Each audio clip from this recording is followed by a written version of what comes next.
ओम अज्ञानतिमिरान्धस्य ज्ञानाञ्जनशलाकया चक्षुरुन्मिलितं येन तस्मै श्रीगुरवे नमः।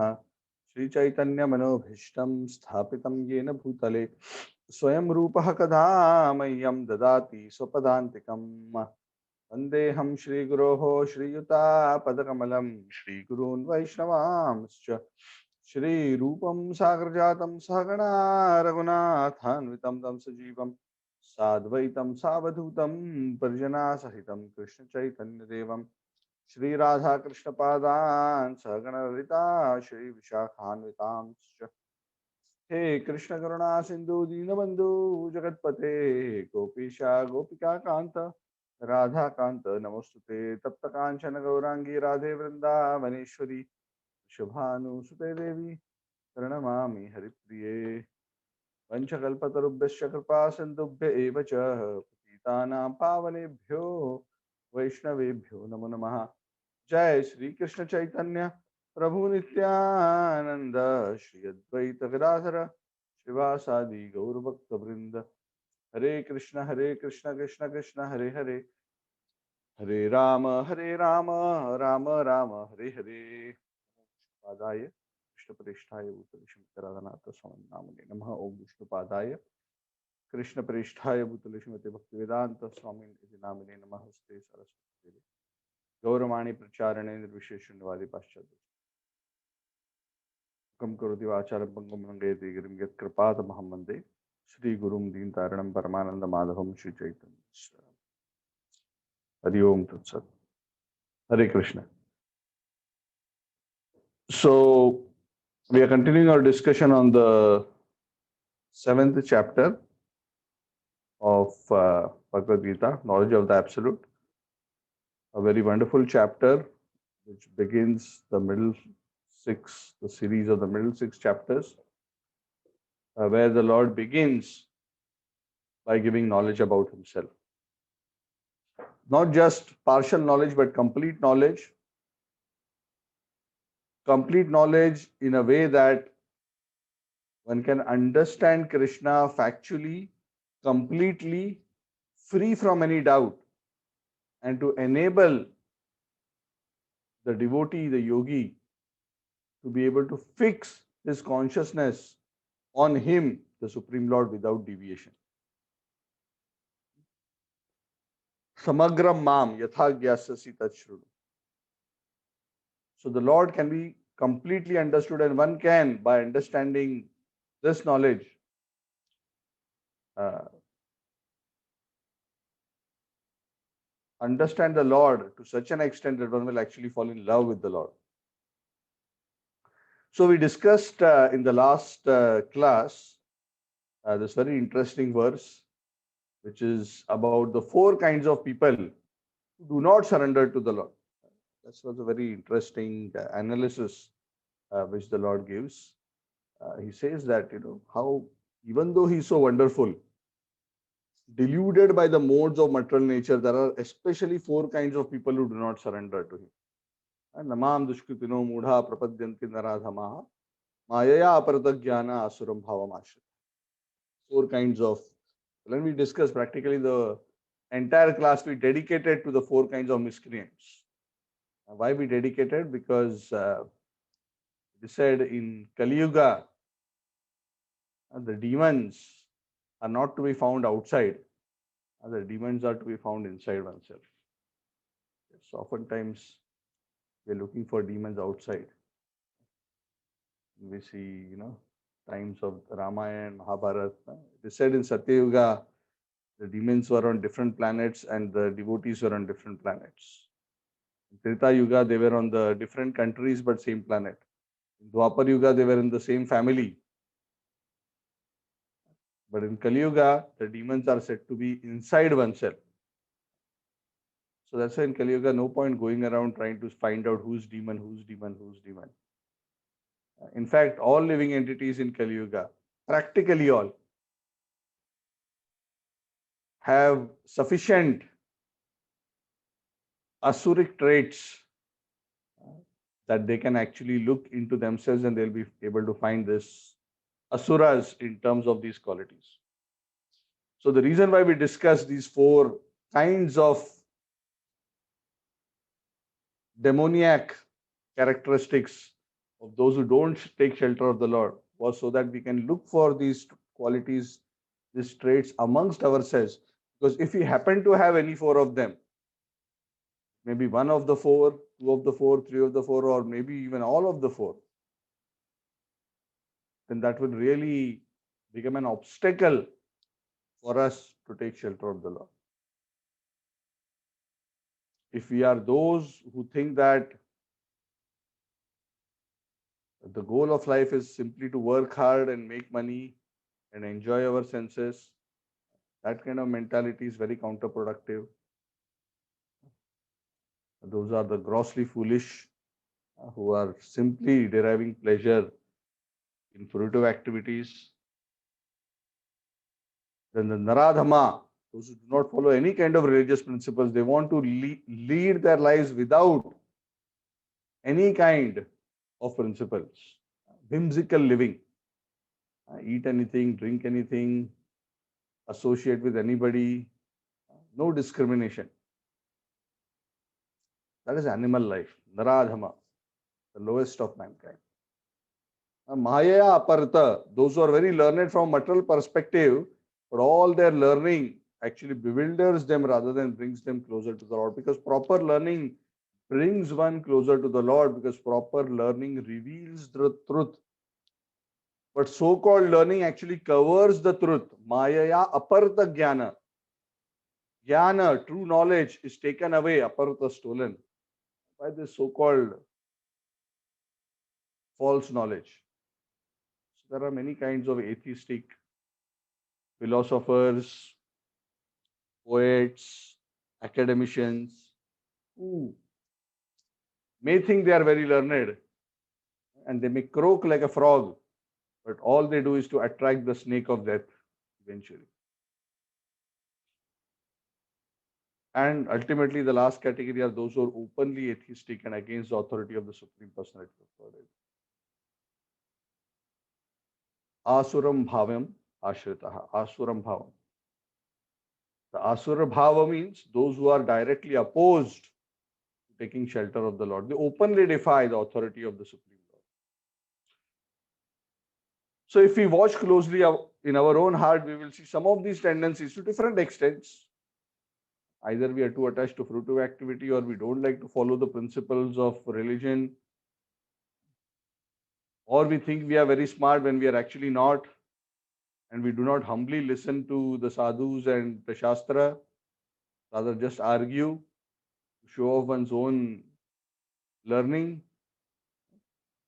or we defy the authority of the Supreme Lord by sometimes either openly denying his existence, or trying to say that I am God, or trying to say that we are all God, the universe is God, in some way actually trying to destroy the personality of Godhead. So we have to be very careful that we do not have this mentality, because if we want to progress in bhakti, if we want to take shelter of the Supreme Personality of Godhead, because that is the way Krishna has said one can actually overcome material energy. Trigunamayi esha mama maya durutteya mama eva ye prapadyante mayam itam taranti. This divine energy of mind consisting of the three gunas is very difficult to overcome, but those who have taken shelter of me can overcome it without difficulty. So then Krishna, after having described the four kinds of people who do not surrender to him, in verse 16, the Lord describes four kinds of people who actually approach him. So four who go away from him and four who approach him.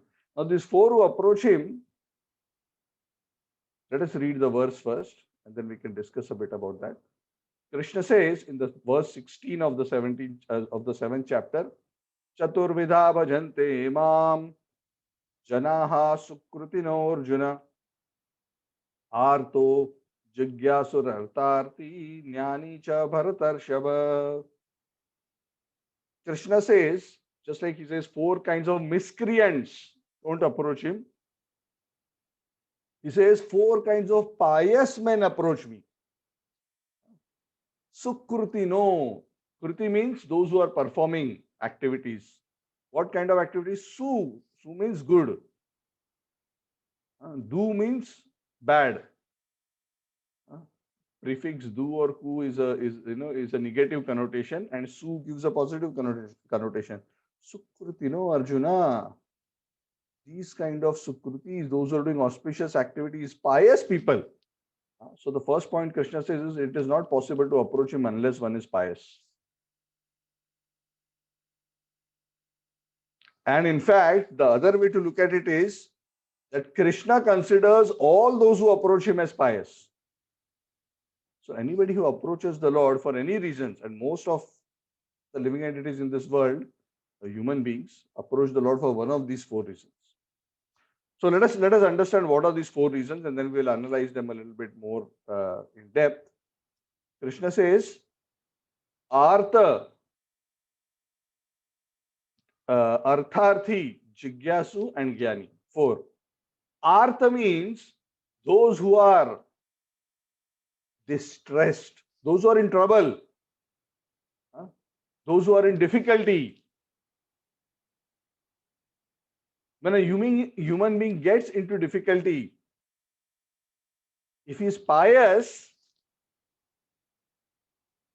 then rather than taking shelter of drugs, liquor, and other sinful activities, he will take shelter of the Lord. He go and approach the Lord, oh Lord, please save me. That is very natural. Of course, even pure devotees approach the Lord, but they don't approach the Lord only when they are in danger. But here Krishna is talking about those people who especially approach him when they are in a distressed condition, artha, troubled. So there are certain kinds of devotees, they accept God, but most of the times they don't go to God. They remember God only when they are in problem. But Krishna is very liberal. Krishna says, okay, never mind, at least they are coming to me when they are in problem. So Krishna says, okay, I consider you pious. It's okay. And you remember me only when you have a problem, but still you come to me, right? So good. You have faith in me, so I accept you. So Krishna is so liberal. He considers them also as pious, even though they are materially motivated. And another category you approach him when they are in need is the artharthi. Those who want some material benefit, wealth or some material benefit. Wealth, name, power. They want some artha. They want to attain something. They want to get something. They come, oh God, give me, give me, give me. And these are the give me list. So this is, whether it's Thursday, Saturday, Tuesday, depending on where you see, which temple you see this long list of artharthis and artha. Yes. I mean, of course, many of them don't even go to Krishna. Here, Krishna is talking about those who go to him. Him meaning Krishna. He's not talking about those who are going to the devatas, because that he treats separately. In fact, he is referring to those who come to him, the Supreme Lord, as pious.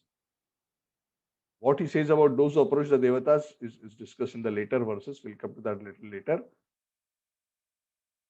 But even if we queue outside, let's say Tirupati Balaji's temple, thousands of people waiting, sometimes for 2 days in a line. Do you think most of them are there to ask for taste in the holy name? Give me seva. Do you think they're waiting? Saying Govinda, Govinda. Do you think most of them are actually asking for taste in chanting Govinda? Actually, deep inside their heart, even though externally they're taking the name of the Lord, deep inside they're saying money, money, money.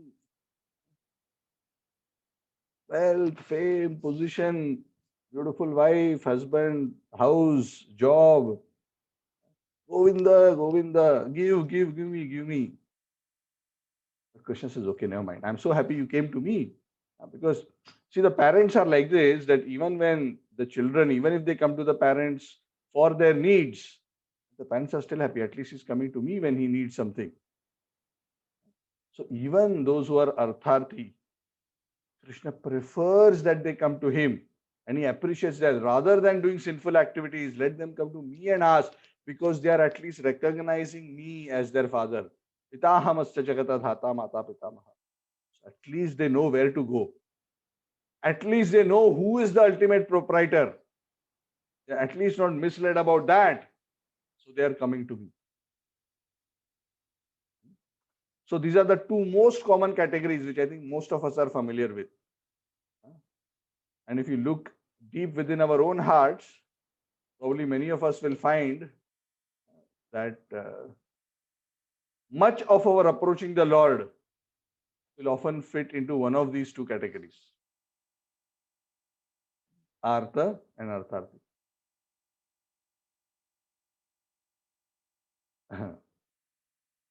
Of course, no matter what one's need is, one's desire is, the scriptures are very clear. One should approach the Lord in all situations. Akamo sarvakamo va mokshakamo udaradhihi tivrena bhakti yogena yajeta purusham param.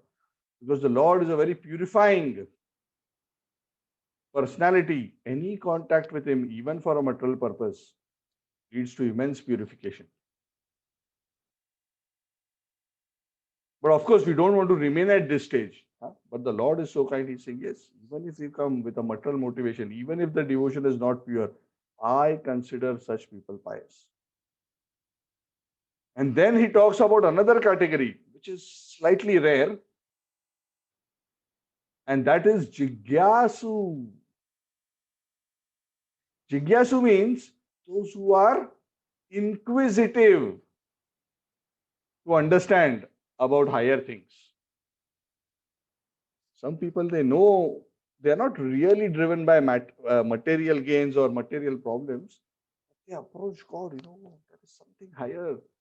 I want to understand what is this God. I'm so inquisitive. What is actually going on? Let me approach this supreme being to try to understand. The truths about life, about death, about this existence, who I am. So they become inquisitive. And the fourth category is Jnani. Who's a Jnani? A person who is in knowledge. A person who has some amount of understanding of the Lord. May not be full and complete, but has some amount of knowledge and is developing his understanding of spiritual knowledge more and more and more.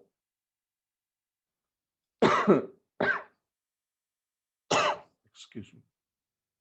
So Krishna describes, he says, Chaturvida bhajante mam janaha sukritino Arjuna. 4 kinds of sukruti approach me. Artha, Artharthi, Jigyasu, Dhyani, Cha, Bharatarshava. These 4 categories. Because at least they are sukruti. In a broad sense, the word sukruti means he who acts meritoriously or properly. So in the broadest sense, what does this sukrutis mean? That all these 4 categories of people are opposite of the dushkrutis. The dushkrutis are generally prone towards unclean, improper, whimsical behavior, typically against scriptural injunctions. But the sukrutis voluntarily accept the principles of religion, the do's and the don'ts, the yama, do's and the don'ts, the yama and the niyama, because they understand there is a higher system and all these rules and regulations help the spiritual evolution of the self. Whether they are motivated by material desire, by fear or desire for protection, or out of some inquisitiveness or knowledge, desire for knowledge, nonetheless, they accept the framework of the principles of religion to bind themselves so that they can attain their objective. If you remember, last time we discussed this point. This is actually a very subtle but beautiful point, that we bind ourselves by the rules and regulations of this world, of the scriptures, to free ourselves from the bondage of the world. People think that if they act whimsically and freely, they are free. I can do anything. It's my life. I can eat anything. I can drink anything. I can act like an animal. It's my body. I can do anything with it. The scriptures say that is not true. It is not your body. Who told you it is your body? Did you make your body? Did you design it? We have been given this body by the Lord through the arrangement of material nature. We cannot whimsically use it for. We have to follow the system. We cannot abuse it. So Krishna says that the Sukrutis, they voluntarily accept these principles. They obey the rules and regulations of scriptures. And they render some devotional service to the Supreme Lord. They're not pure devotees because their ultimate aspiration is not. Pure devotion means Anyabhilashita shunyam jnana karmadiyana vritam anukullena krishnanushilanam bhaktiruttama. That pure devotion is that devotion which is free from any other desire other than rendering favorable devotional service to the Lord. Even free from any material aspiration or even free from the desire for liberation. That is why great pure devotees do not even ask the Lord for liberation. They say, I just want to serve you and please you. Wherever you want me to serve you, I will serve you. The devotion is not covered over by jnana or karma. This is a beautiful verse. This verse that I just quoted, Anyabhilashita shunyam jnana karmadhi anavratam anukullena krishnanushilanam bhaktiruttama, is quoted by Rupa Goswami in Bhakti Rasamrit Sindhu, the nectar of devotion. So this is the highest standard. But Krishna is not even talking in this verse about the highest standard. He's talking about those who are somehow approaching him. These are devotees whose devotion is mixed. Mixed means the desire is not to exclusively please the Lord, but there is a desire to get something from the Lord in exchange for their service. And there is some devotion, there is some affection, there is also, but at least they are not miscreants. They are not unregulated people without any religious system or those who act whimsically. No, they follow the system, they accept the system, but they are not yet fully purified. But because they are approaching the right goal, Krishna, the Supreme Father, Krishna appreciates that and acknowledges them as pious. Any person who approaches the Lord considers him as pious. And the wonderful opportunity that these pious souls have is that if they are fortunate, when they try to render service to the Lord, if they get the opportunity to associate with those who are pure devotees of the Lord.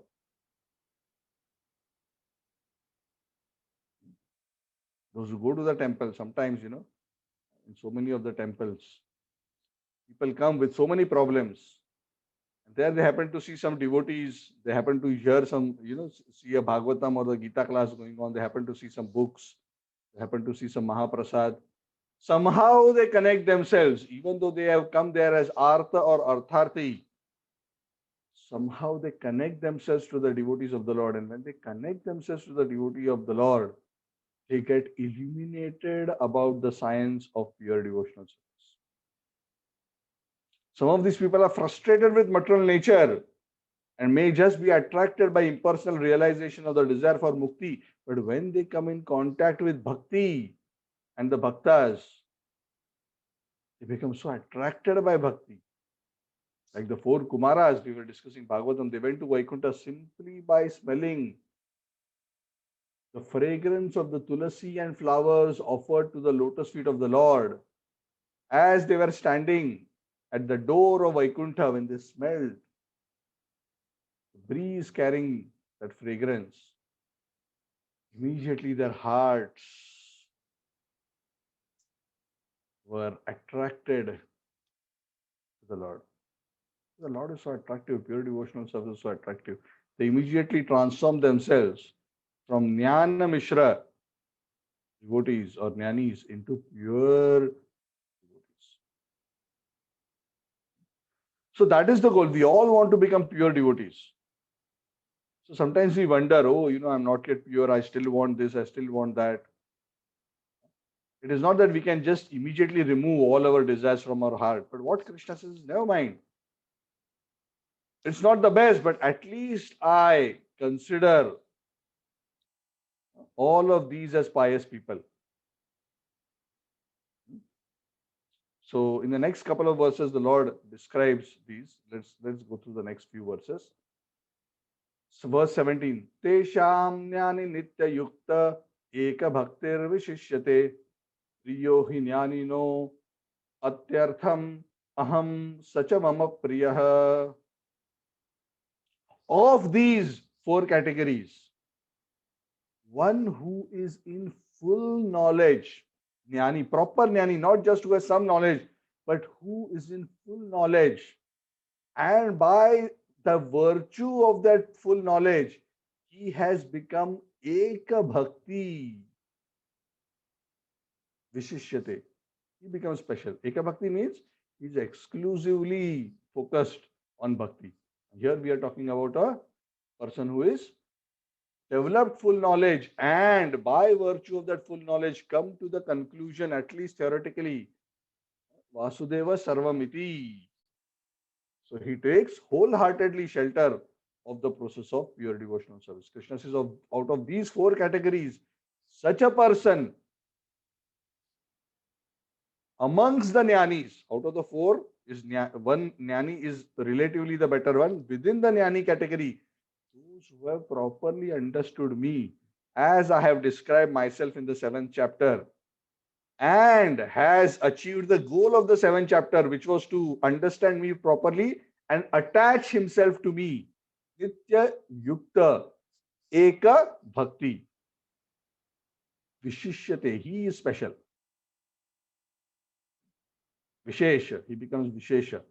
And such a person is very dear to me.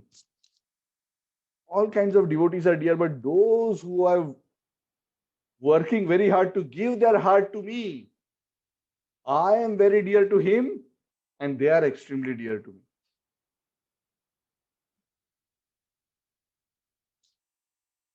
So this is the price we have to pay to become very dear to the Lord. What is the price? The price is, because Krishna says, Ye yatha mam prapadyante tam tathaiva bhajamyaham. As you approach me, I reciprocate accordingly. You keep Krishna second or third or fourth or 10th in your life, he will also keep you in his consciousness second, fifth, 10th. But if you put him number one, then for him also you are number one. So Krishna reciprocates our devotion. Of course, Krishna loves all living entities. He's not expecting anything from us, but those who love him with all their hearts. Samoham sarvabhuteshu namid dveshyasti na priya. Ye bhajante tumam bhaktya. Those who worship me with devotion, I am in them and they are in me.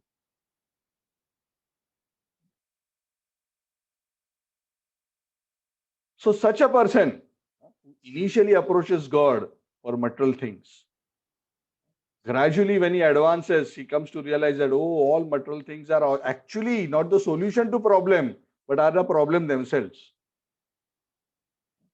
Correct? First initial stage of pious life, one is wanting, artha, artharthi, give me, help me. But eventually one realizes no matter what I get or what problems are solved, from the lowest to the highest in this material world, Brahma Bhuvan Loka Punaravartina Arjuna. Everybody has to go through the continuous suffering, birth, old age, disease, death. All these problems never end. Whether one is the richest person in the planet or the pauper, everybody has problems. So just by getting things, problem doesn't go. The nature of the world is to be full of problems.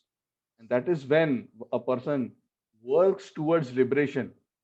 But unfortunately, if they are not guided by the association of pure devotees, they tend towards impersonal realization, or maybe at best, the realization of the Paramatma aspect of the Lord. But those who become fortunate to get proper understanding of the ultimate truth as the Supreme Personality of Godhead by the association of pure devotees, they understand that the root cause of the problem of the living entity is not the problems in the material world, but their lack of connection to their ultimate source and master. That we are all eternally part and parcels of that absolute truth. And because now we have forgotten ourselves, we have given up our eternal occupation of service to the Lord. And that is why we have been placed into this very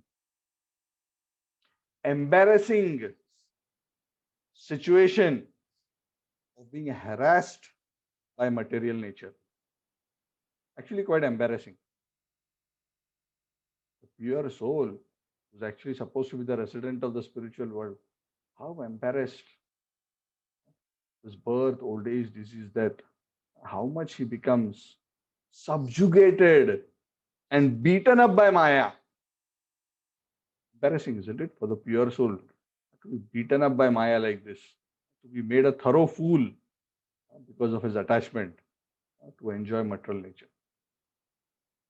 So these kind of four pious people somehow connect to the Lord. If they become fortunate to get proper knowledge through the association of pure devotees, they gradually get closer and closer to the Lord. All these extraneous desires, which are not actually coming from the soul but coming from the mind, gradually fall off.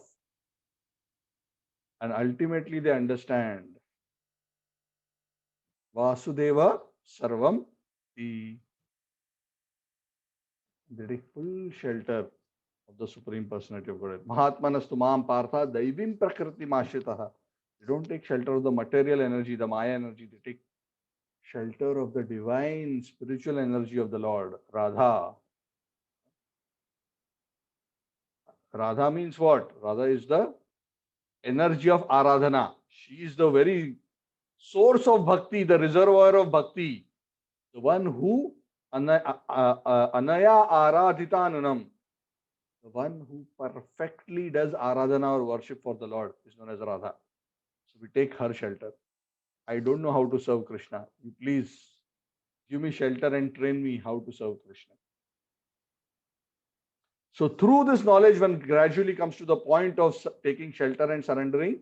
And when a person in this way takes proper shelter of the Lord, he doesn't become any more influenced by the three modes of material nature.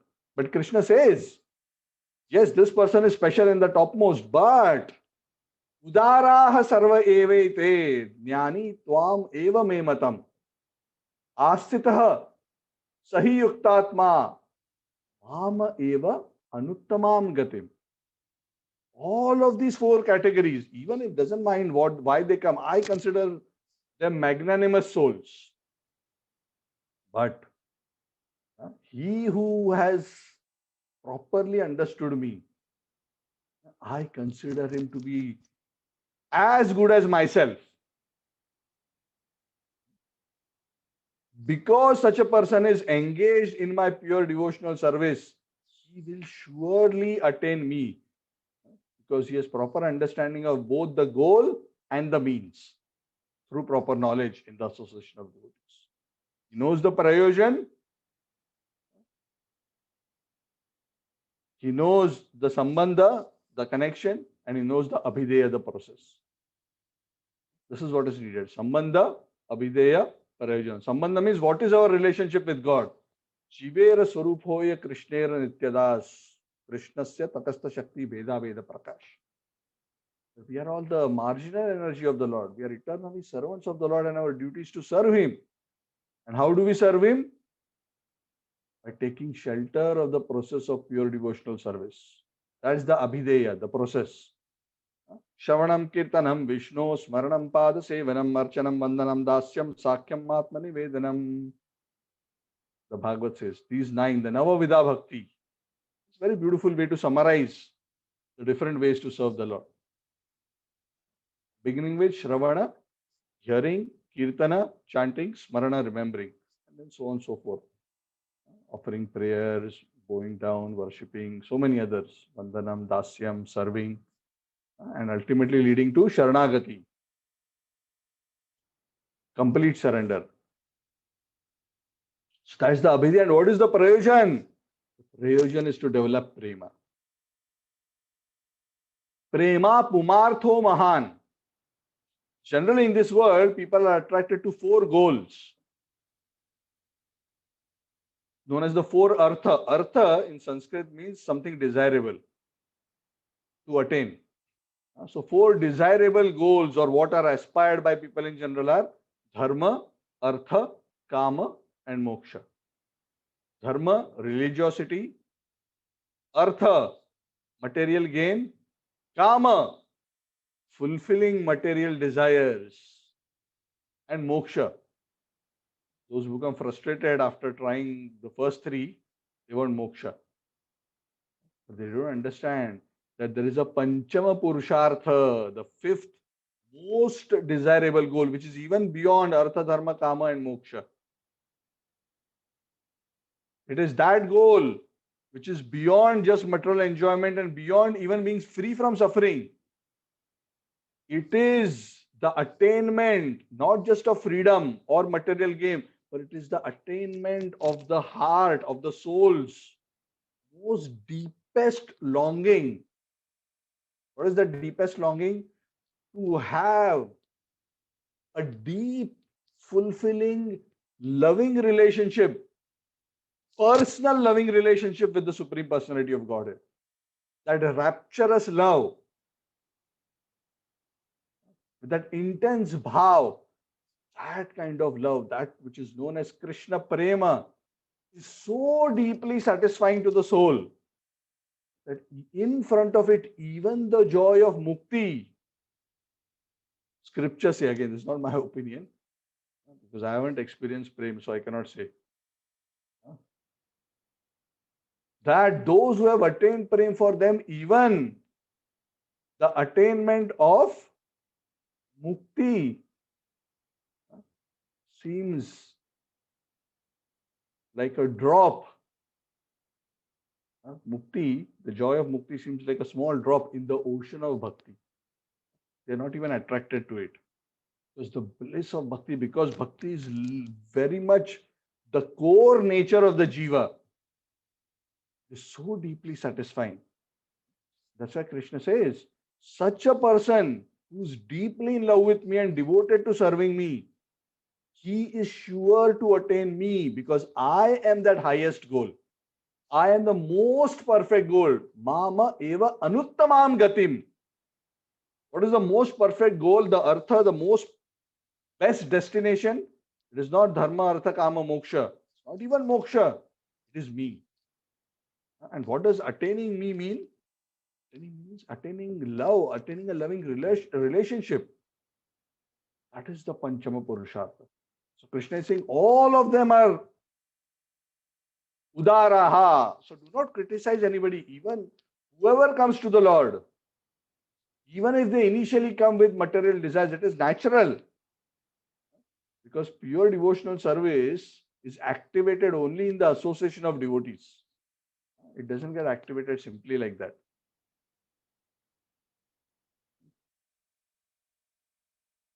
Otherwise, most of the world, even those who are spiritual, are simply looking at best for liberation. Either mukti or siddhi. And the materialists are looking for bhukti. Bhukti, mukti, siddhi, kami. Desiring these three things, bhukti, mukti or siddhi. Sakale ashanta. They are always disturbed because they're wanting, oh, I want this, I want this, I want this. Even liberation, people are obsessed with that desire to become free. So they are also harassed by that desire. Krishna Bhakta Nishkama Ata Eva Shanta. But he who's a pure devotee of Krishna, he's not disturbed by anything because his desire is very simple. His desire is simply to serve and please the Supreme Lord. He's not bothered by anything else. And he is so deeply satisfied in the execution of that natural function of the soul that for him that is both the means and the and Krishna really, really loves such a devotee.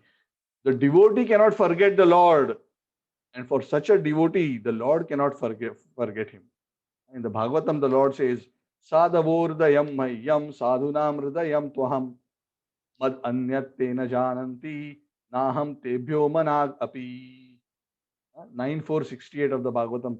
That the devotees are always in my heart and I am always in the heart of the devotees. Krishna says the devotees are in my heart. Sadhavo hridayam mayyam sadhunam hridayam tu aham. I am in their heart and they are in my heart. They don't know anything other than me. Mad anyat te na jananti. Sometimes, those who interact with devotees, sometimes they become very, because the devotees are always thinking about Krishna and talking about Krishna. They get very irritated. And sometimes those who are materialistic or those who do not have enough appreciation of pure devotional service, sometimes they get irritated with devotees. Why is always talking about Krishna, Krishna, Krishna, Krishna, anything? Once one of my relatives, one of my uncles, I was a very young boy that time. I don't remember how old I was, but probably 12, 13, 14, something like that. And I had gone to his house, and no matter what he was saying, I was bringing the discussion back to Krishna. And after some time, he got really irritated. He's saying, why you're always talking about Krishna only? Because that is the nature.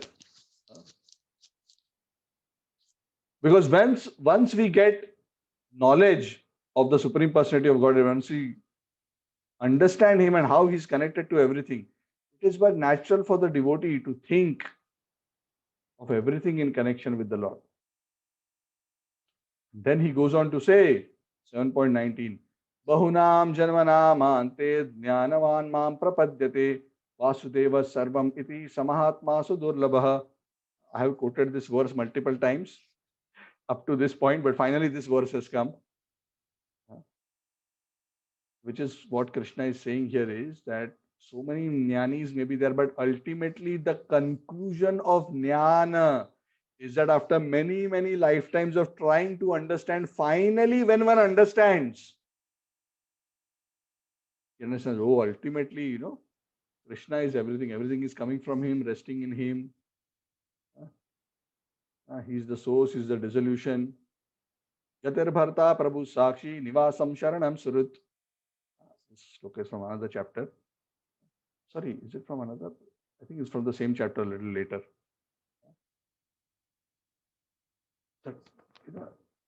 Prabhava pralaya sthanam. He is the source of everything, the origin, the dissolution. He's the shelter, he's the resting place, he's the gati, he's the nourisher, he's the goal, he's the destination, he's the witness. Vasudeva Sarvam. I look here, like how Prahlad sees, right? Ito narsingo, parto narsingo, yato yato yami tato narsingo, vahi narsingo, hridaye narsingo, narsingam adim sharanam. This is the vision of Prahlad. That is why he was always seeing the Lord everywhere. Even before Narsingha appeared from the pillar, he was already seeing the Lord everywhere. That was his vision. Vasudeva Sarvamiti. That vision is very, very difficult to attain. But that is our goal. Such a devotee is very rare to find. Sa Mahatma Sudurlabha, not just Durlabh. Durlabh means very difficult to find. Sudurlabha, very, very difficult to find, very rare to see. Who has finally come to understand Vasudeva Sarvamiti. And finally, he surrenders. Prapadyante, because having understood the truth, one cannot but surrender to the Lord. Because one understands how insignificant we are and how glorious the Lord is, how ultimately He is the controller, proprietor.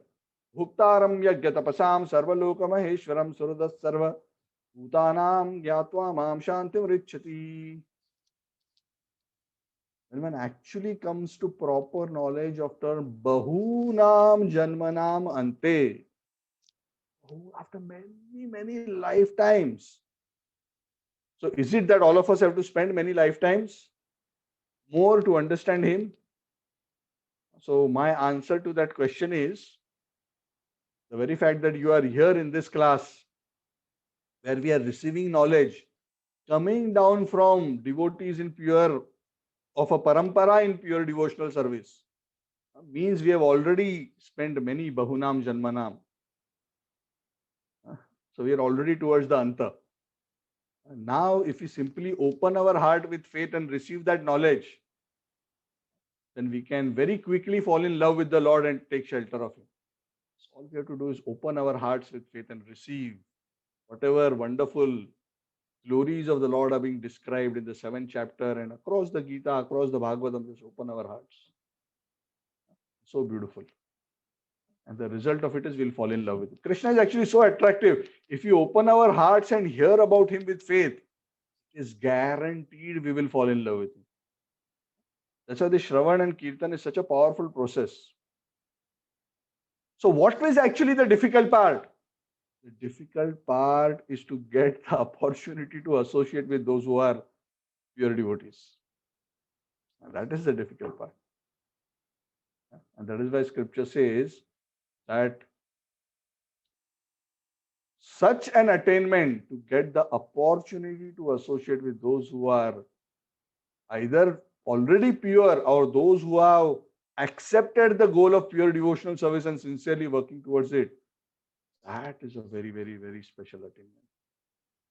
Because when a person attains that, his material existence very soon comes to an end and he becomes set on the path of pure devotion. So that is what we want. So we are blessed by the Lord to get that opportunity for that association. We are blessed by the Lord to get that complete knowledge of the Lord in a disciplic succession, coming directly from the Lord Himself.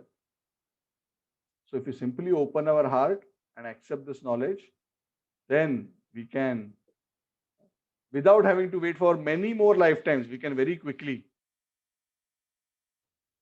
attain this state of Vasudeva Sarvamiti and Jnanavan Mam Prapadyate.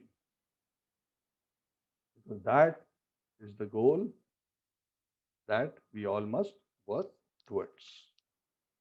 Okay, so I'm going to stop here. The next section, starting from 7.20, is another very beautiful section where Krishna goes into another topic. Krishna has already emphasized up to this point that the ultimate goal of all spiritual perfection is to realize he is ultimately the very basis, the source, the proprietor of everything, and having understood that, one falls in love with him and worships him.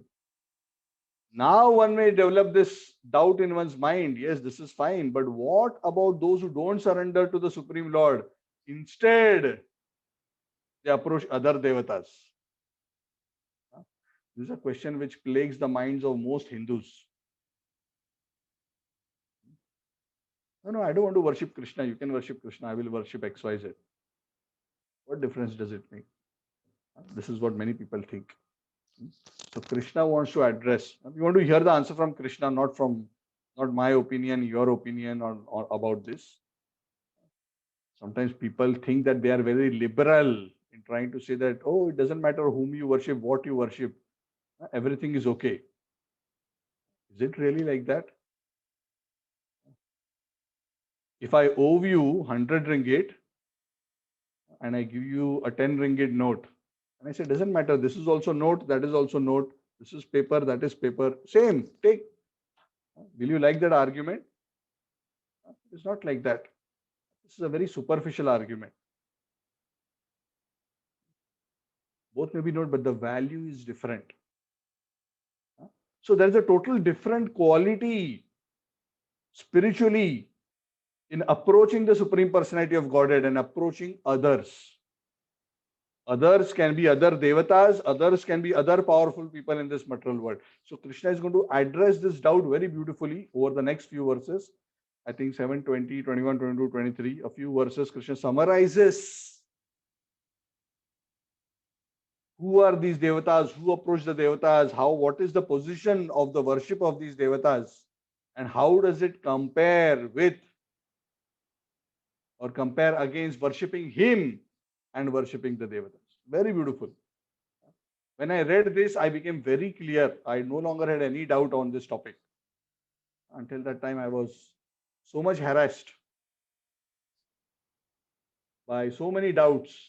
And unfortunately, even though in the Bhagavad Gita, the most sacred scripture amongst the Hindus, this topic is so clearly and emphatically dealt with, most Hindus are totally oblivious to this knowledge.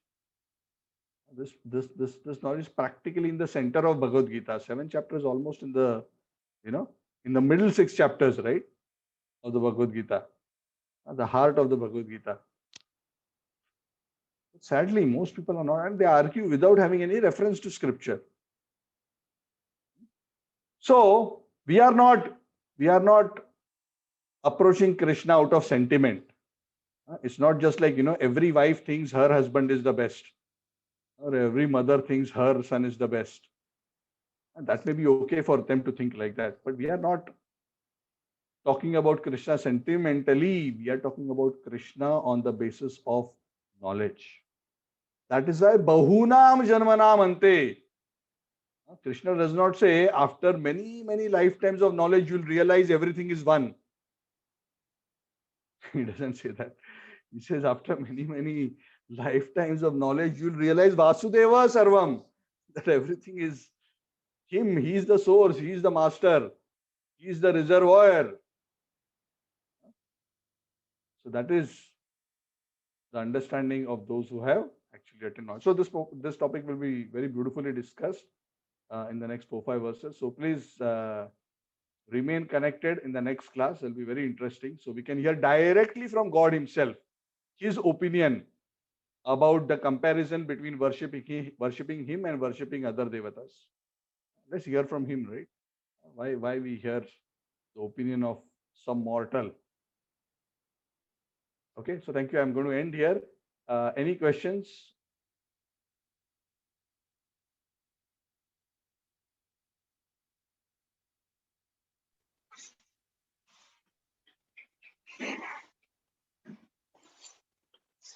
Yes. Hare Krishna, Prabhu. Yes, Sudhir Sundar Prabhu. Prabhu, when we talk about these 4 kind of miscreants and so on, so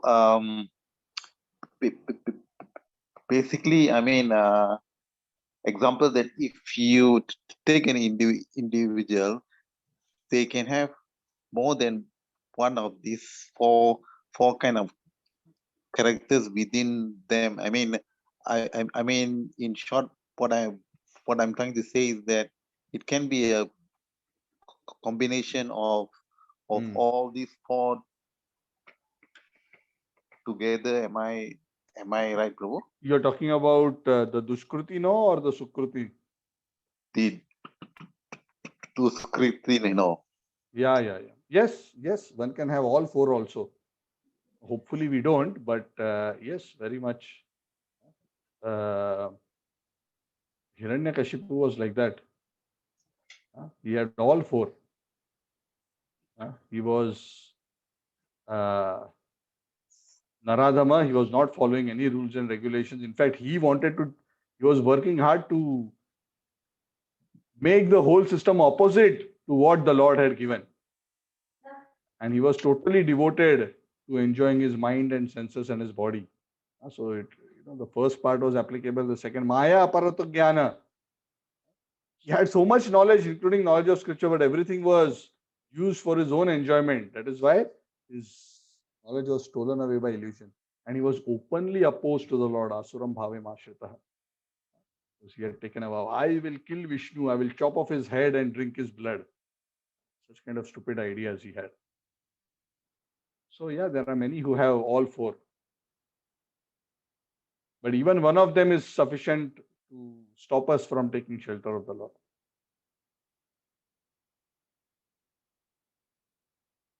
So these four kind of qualities, Prabhu, um, they are in a way link back to the three modes and so on, or They are linked to Rajogun and Tamogun. Okay, thanks. Yeah, Thanks, Prabhu. yeah. See, the especially, of course, primarily Tamogun, but there is a strong Rajogun aspect also, especially the Mudhas. Namam Dushkrutino Mudha Prapadyante Naradhama. The Mudhas are especially extremely passionate, like the beasts of burden, right? Who want to work hard and enjoy. So that is a passionate nature. But the tamogun, which is common amongst all these categories, is there. Tamogun leads to forgetfulness, darkness. Right? Is there forgetfulness of the goal of life, forgetfulness of the Lord? So all these are a mixture. Mayaya aparita jnana is an interesting category. There may be some people who may have some sattva guna in them, but that sattva guna also will be mixed with some tamo guna, which means they have both sattva guna and tamo guna. They're very knowledgeable. Being very knowledgeable is a aspect of sattva guna. But their knowledge, rather than taking them closer to the Lord, is used to decry the Lord, cover up the identity of the Lord and the identity of the self. That's why the aspect of tamogun is also there. But basically, you can say predominantly Rajogun and Tamogun. That is why we say that if you want to make serious spiritual advancement, first we must come to Sattva Guna. And in Sattva Guna, by following the rules and regulations, that is why Srila Prabhupada tells the serious practitioners that along with practicing the positive principles of devotional service, one must also be careful to observe the negatives. That's why he gives the 4 regulative principles of freedom: no meat eating, no intoxication, no gambling, no illicit sex. Why does he give that? So that one can gradually be free from sinful life, from the life which is connected to those activities which are deeply entrenched in passion and ignorance. Then gradually one evolves through Sattva Guna and ultimately transcend Sattva Guna to reach the spiritual platform. Yeah, does it help? Yes, Prabhu. Another point which I wanted to make is that even like us, when we want to practice the devotional bhakti and all, which we kind of finding it will be much more easier when you desire to do it in the early part of the morning as what compare to towards the late night and evening when what things are different and your intensity also will kind of reduce in pay and so on. Yes, yeah. So obviously, while of course Krishna is very liberal, devotional service, even though it can be performed at any time and place and circumstance, but obviously certain kind of situations are more favorable for the proper execution of the limbs of devotional service. So in that sense, yes, you are right. Especially spiritual activities early in the morning, especially the Brahma Muhurta is most conducive because the mood of goodness is very prominent. That's why it is recommended to wake up early and chant one's rounds. Correct. Hare Krishna, Prabhuji. Yes, Hare Krishna. What exactly does it mean that we should come from a proper parampara? Like the definition of a parampara. Yeah, parampara means a disciplic succession. Parampara means when knowledge is coming down from guru to disciple and that disciple to his disciple, and that line of disciplic succession originates originally from Krishna himself. So that is the concept of parampara. This concept of parampara has been discussed, and actually we discussed it in the beginning of the 4th chapter of the Bhagavad Gita. Evam parampara praptam. This is Krishna has explained this concept. Evam parampara praptam imam rajarshayo viduhu. Parampara, the knowledge I gave to Sun God gave to Vivaswan, Vivaswan manave praha manurikshvakave abravit. Evam parampara praptam imam rajarshayo viduhu. Unbroken chain of guru and disciple, where spiritual knowledge is passed gradually. See, not all of us will be fortunate that Krishna will come and directly speak to us, right? So how will we get perfect knowledge? How will we get the same knowledge that Krishna gave to Brahma at the beginning of creation, or which Krishna gave to Arjuna 5,000 years ago?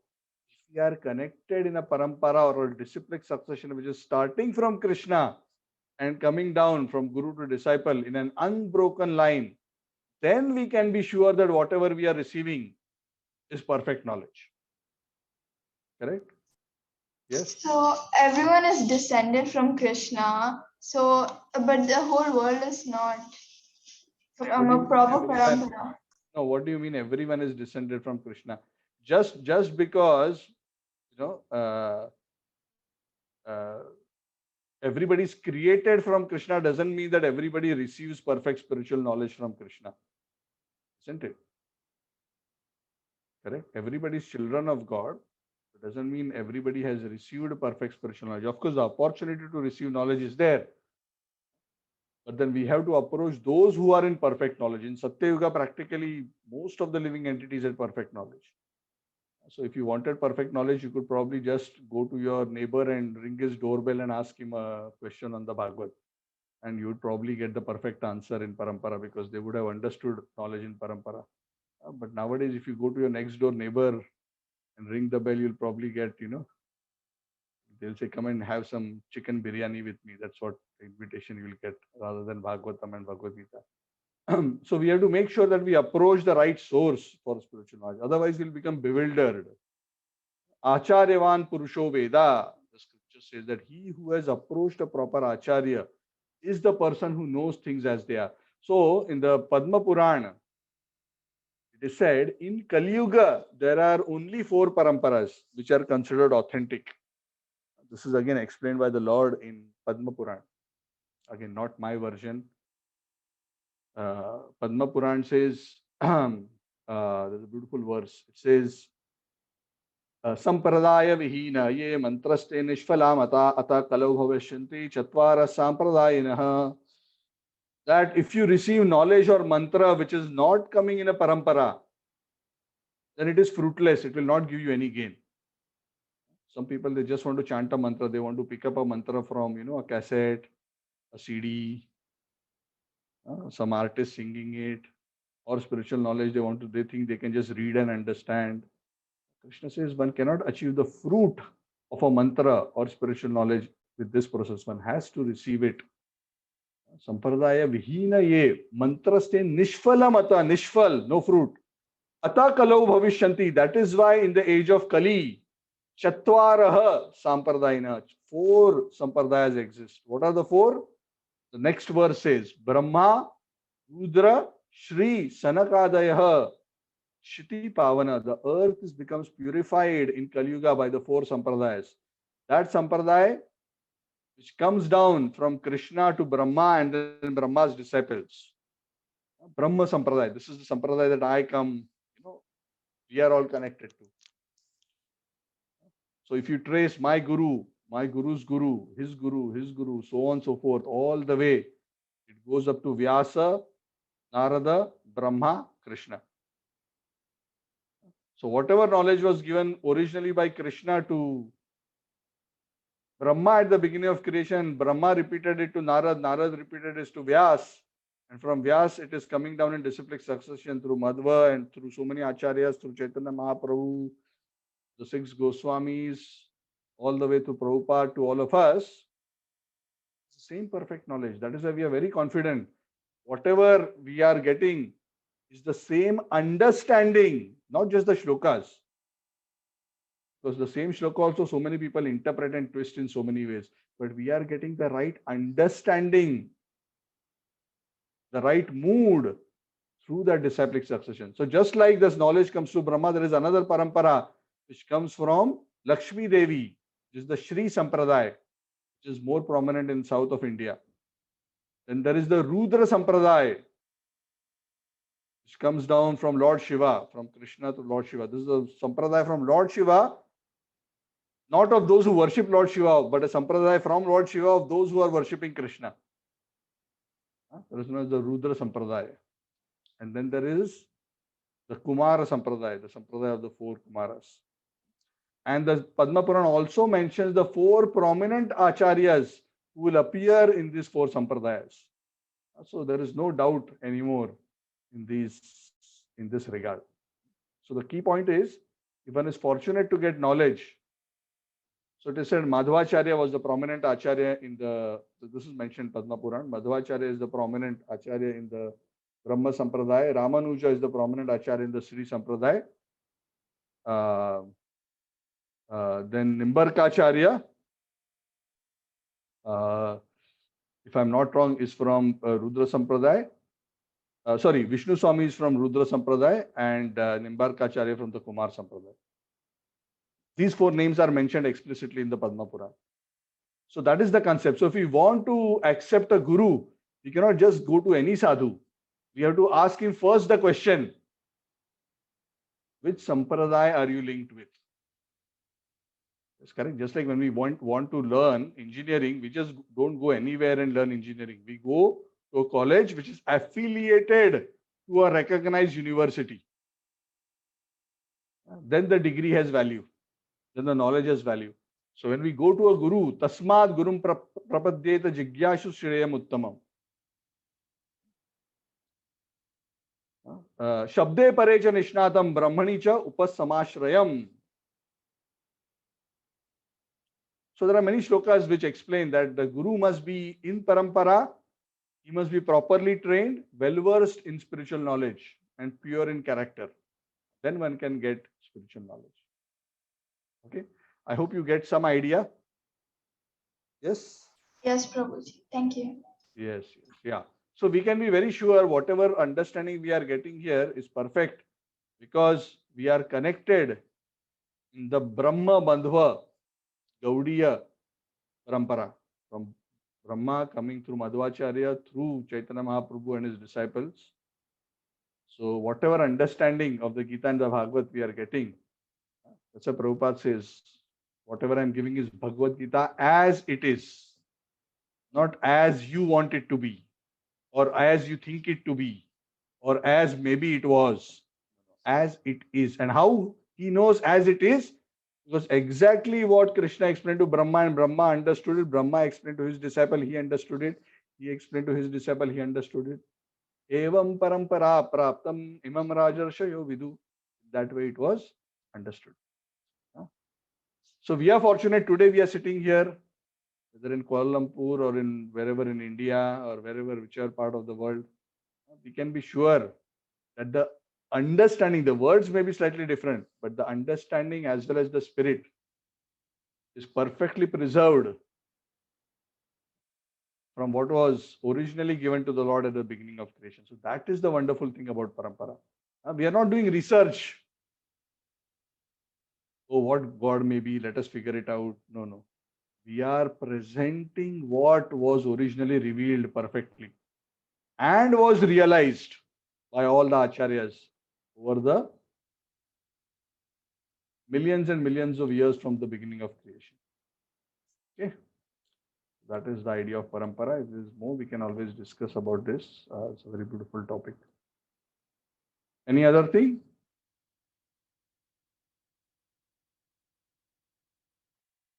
Okay, so thank you all very much. Granthara Srimad Bhagavad Gita ki Jai. Jai. Thank you. Hare Krishna. Thank you, Prabhu. Hare